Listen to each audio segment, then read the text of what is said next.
Assalamualaikum warahmatullahi wabarakatuh. Perkenalkan, nama saya Linda Ratnasari, kelas 11 perawat, siswi dari SMK Kesehatan Insan Bakti Nusa Dalaman. Di sini saya akan menjelaskan tentang etika batuk. Jika kalian sedang batuk atau bersin, kalian dapat mengikuti etika batuk seperti berikut ini. Pertama, saat kalian batuk atau bersin, gunakan tisu atau sapu tangan untuk menutup mulut dan hidung kalian.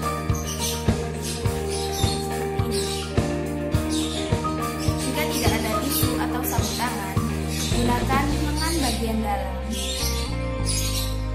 seperti ini, bukan telapak tangan. 2. Gunakan masker untuk menutup mulut dan hidung selama kalian bersin.